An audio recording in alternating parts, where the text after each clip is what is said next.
you started your day with no plan at all. You've never taken an interest in music or politics or art. All your friends were interested. Where will you start?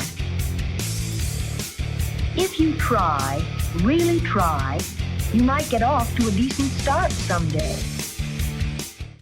Hey, CoolCleveland. I am Brian Kincaid, and I'm the Enologist.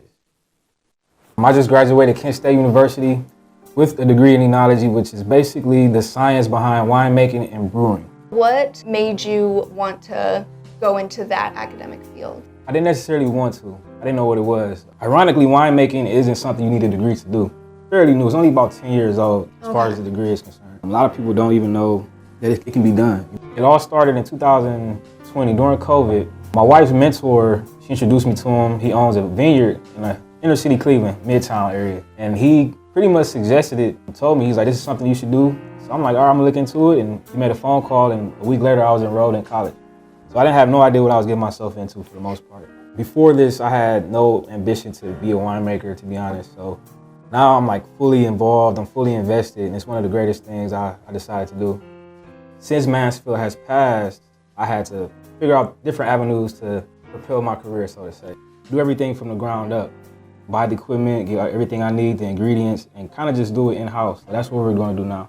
We're not gonna have a vineyard on site. We're not gonna have grapes that we grow on hand, but we are gonna get grapes from the West Coast, from anywhere, everywhere in the world we can possibly get. We can get grapes, get a warehouse, a factory, and produce our wine on site in the city of Cleveland. And what is the name of your brand? The flagship brand is gonna be The Enologist. We're gonna start there and just build on top of that. We have a lot of great ideas, a lot of things involving art, music, culture in our city, things like that. Black people are currently less than 1% of the industry. That's professional, that's degrees, that's vineyards, that's wineries. It's a very small percentage of Black and brown people. So me getting this degree is, I think, significant to the overall culture of winemaking. As I'd say about 95% of the people here know, I love giving speeches about my husband. Saturday we are having official graduation party / wine launch. We're gonna have 2 other brands included, Zesty Compass and Amani Vine. They're all local wines, minority owned as well.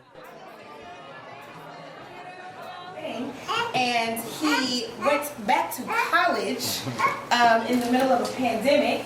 But in that process, not only has he become a master winemaker, but the first Black man to achieve this particular goal. And I am so excited for the future, for you, for us, for our family. You already know you are an amazing, impeccable person, and this only adds to your impeccable person resume. So whether you have a glass or not, what I need for everybody to do is raise your glass.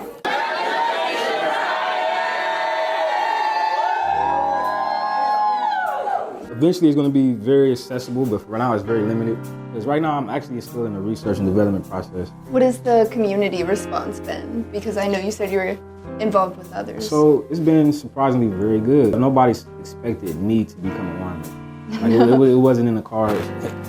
Even though I was always avid about drinking wine, I drank wine for years now, but when I started telling people I started making wine, and I got the bottle right here, and I gave a lot of bottles away when we was I was in school making stuff for school.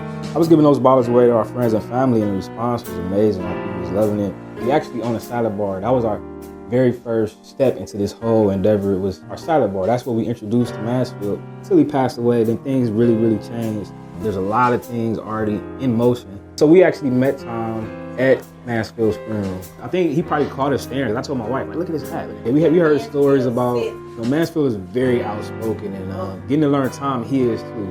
The arguments, the constructive arguments, pushback from both people. So when we realized like this might be Tom, we just kind of like dove into it. And I think he recognized it as well. He stepped in for us in a time where we was like completely lost. I do want to thank you, Tom. Tom is a very, very great friend of ours, and I do want to thank you. Yeah, Overwine, that's what I was getting to. Overwine is a series that we're going to do. We're going to just talk, especially we're going to bring people together that probably wouldn't necessarily be together. People that probably never met, but they should meet. We got a lot of people in our circle that don't know each other, but we are the future. We want to bring us together right now. So we got people that just finished law degrees. We got doctors. These are people that we grew up with. they might know each other. We might see each other at parties and everything like that. And we never know like the connections that can be made and how impactful we can be to each other's lives. Like a podcast or a video? So it could be considered a podcast, but it's going to be on camera. It's going to be conversations, very candid, very open. We're going to start with some very hard topics. Might be looked at as controversial, but they need to be talked about. We're going to let people express themselves. We're not going to judge each other. We're just going to listen, and then we might walk away complete disagreement. But the one thing we know is that the wine will be good. Cheers. Yeah, thank you, Olivia. Thank you.